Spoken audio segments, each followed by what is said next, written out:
O documentário Nós Te Vimos relata o direito à moradia, em especial às pessoas em situação de rua. Foi produzido visando mostrar uma realidade que gera desconforto e coloca em risco a dignidade da pessoa humana.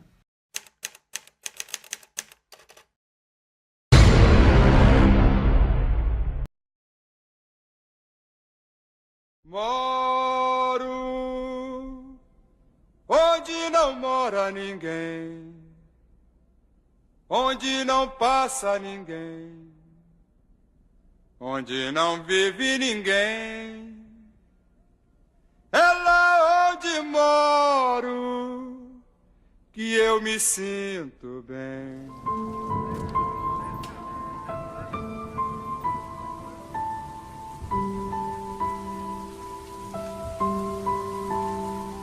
Moradia é um espaço onde há completo bem-estar físico, mental e social. Ter moradia é muito mais do que ter um teto sobre a cabeça.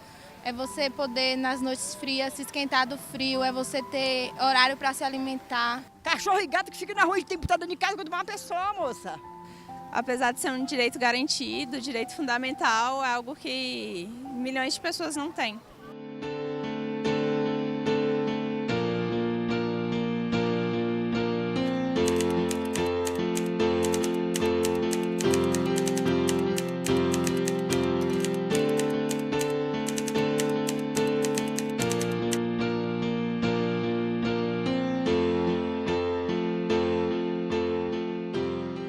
A moradia é um direito fundamental de segunda dimensão, de segunda geração, atuação positiva do Estado prevista no artigo 6º e foi incluído pela Emenda Constitucional número 26, de 2000. E a pessoa tendo sua moradia é outra coisa, meu.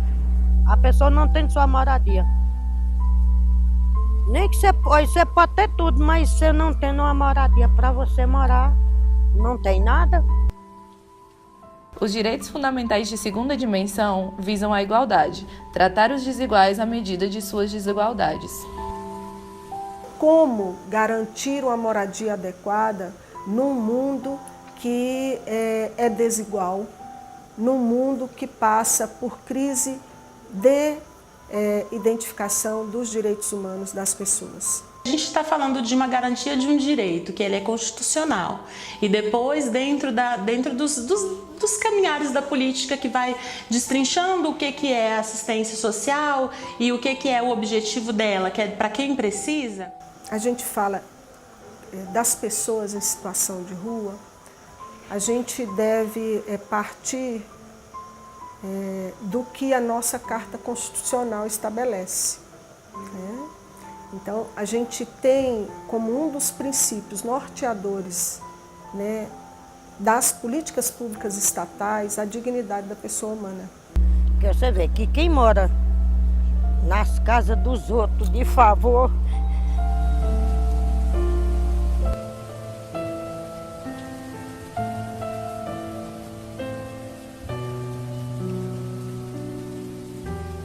Destacamos então que quem mais necessita desse direito garantido através de políticas públicas são as pessoas em situação de rua. A situação de rua na minha vida aconteceu, eu tinha 20 anos de idade. Decorrente do uso de drogas, né? Eu iniciei o uso de drogas aos 12, 13 anos, mais ou menos, até os 20. São pessoas que, às vezes, voluntariamente escolheram morar nas ruas, escolheram viver provisoriamente nas ruas, mas também as pessoas que foram levadas a essa situação. Porque mundialmente a gente vive numa situação de crise dos direitos humanos. Não foi uma escolha ir para a rua, ficar em situação de rua, morar na rua, né? Viver na rua, comer na rua, dormir na rua, se higienizar na rua. Não foi uma escolha. Uma forma de garantir o que o texto constitucional dispõe a respeito de políticas públicas das pessoas em situação de rua é por meio das unidades de acolhimento, instituídas pelo Decreto-Lei 7.053 de 2009. São unidades voltadas para esse acolhimento institucional, acolhimento que a gente deve enfatizar, um acolhimento provisório, porque, na verdade, o trabalho que é feito com a população em situação de rua é um trabalho voltado para que se dê condições para que essa pessoa saia dessa situação de rua e volte a conviver, né, normalmente com seus familiares, reatando esses laços que foram rompidos ou estabelecendo uma moradia definitiva. Que não é uma instituição para tratar psicopatologia, não é uma instituição para acolher pessoas que sofrem com dependência química, por exemplo. É uma unidade que você vai lá e tem acesso a algumas questões que vão facilitar o seu dia a dia.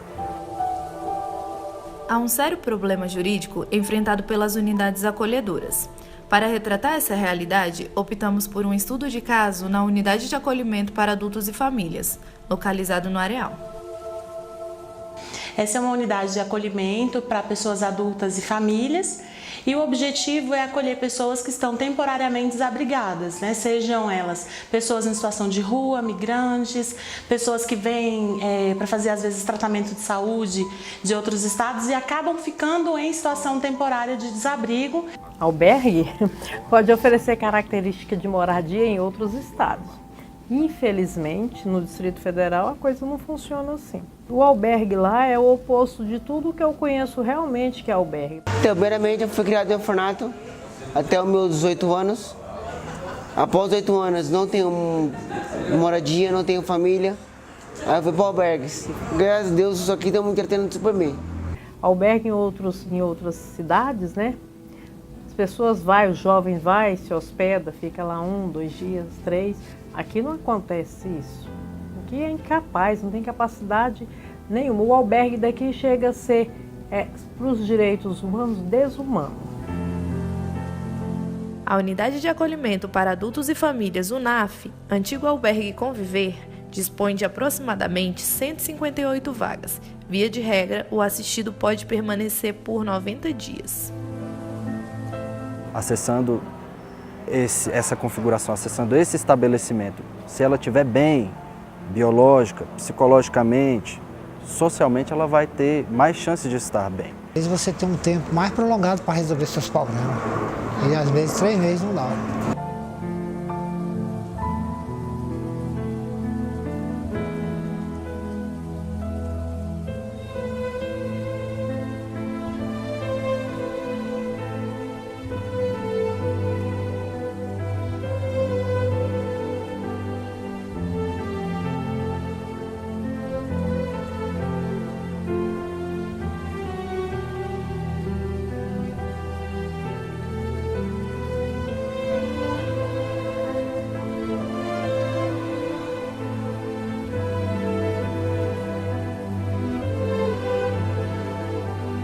Nós aprovamos um projeto de lei aqui na Câmara, que é o projeto de lei 1173.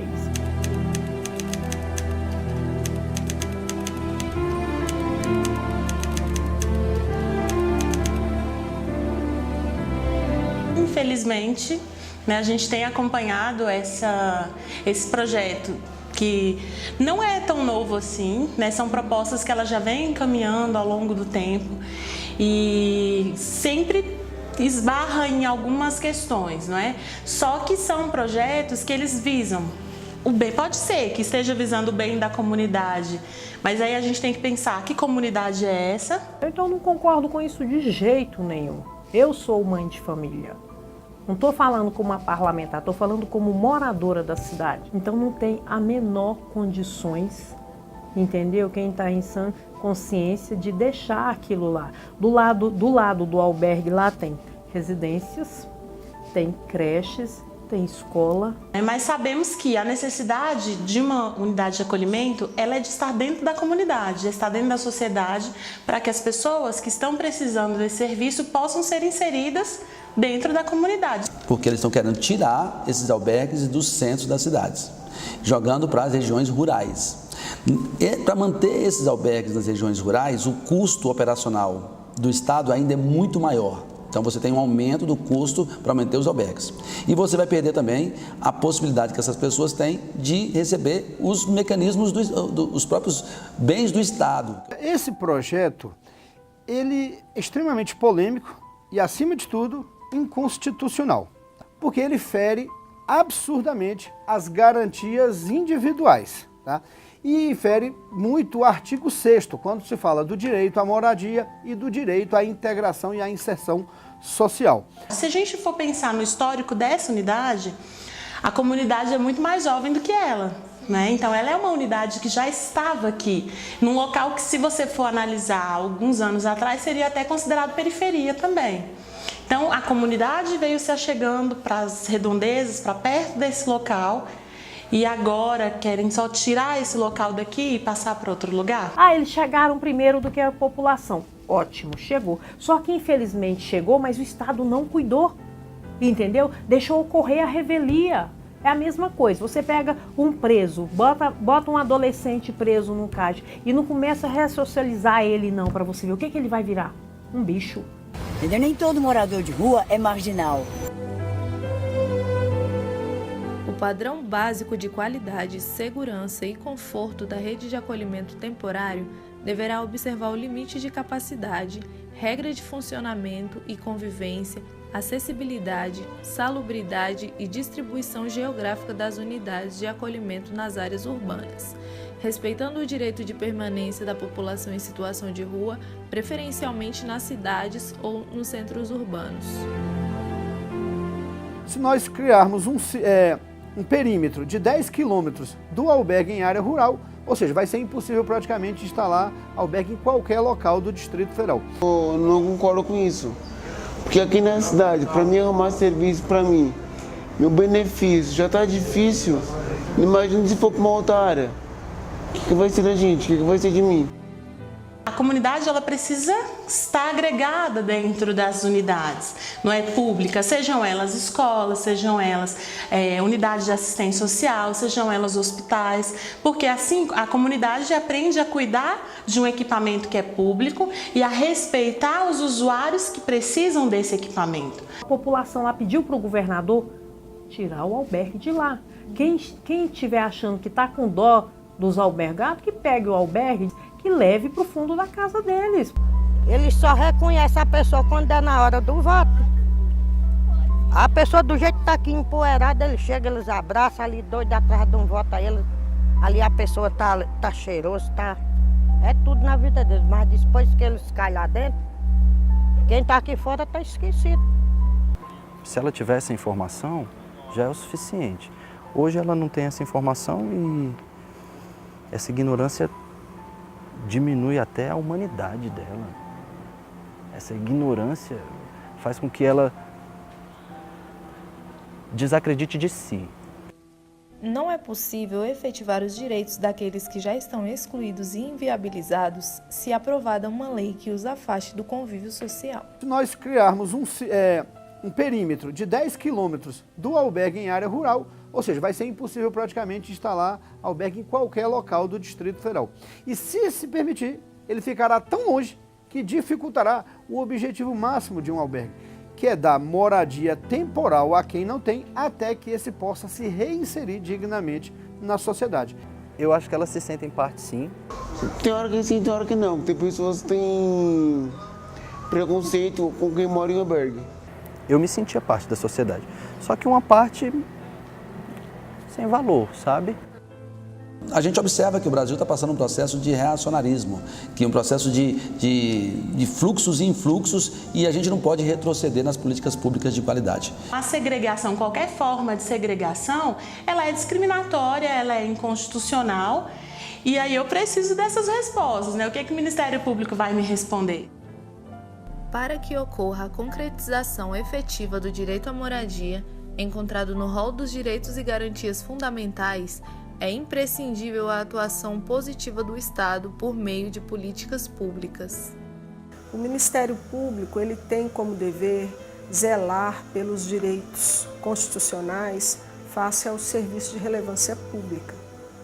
E nesse âmbito de zelar, ele faz tanto uma política de fiscalização externa dessas unidades acolhedoras, como um trabalho de indução das políticas públicas, inclusive a política pública de moradia. Então, o meu posicionamento em relação ao projeto aqui é que ele é higienista e ele não pode passar e não pode continuar. O Estado, eu acredito que ele está no caminho para atender os direitos da população em situação de rua.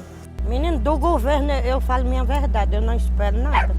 Se eles fizessem alguma coisa, a pessoa não vivia do jeito que está numa situação dessa. São vários os motivos que levam as pessoas à situação de rua, e nenhum deles nos permite continuar omissos a essa realidade.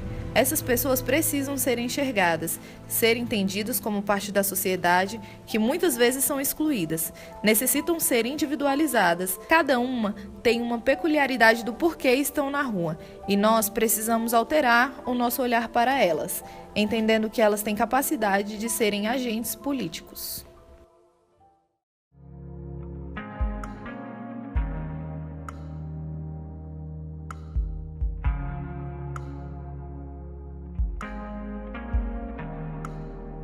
Com a ratificação dos tratados e convenções, o Brasil reconhece o direito à moradia digna como um direito fundamental de toda a pessoa humana, para que se viva com um mínimo de dignidade, protegendo e tornando realidade esse direito.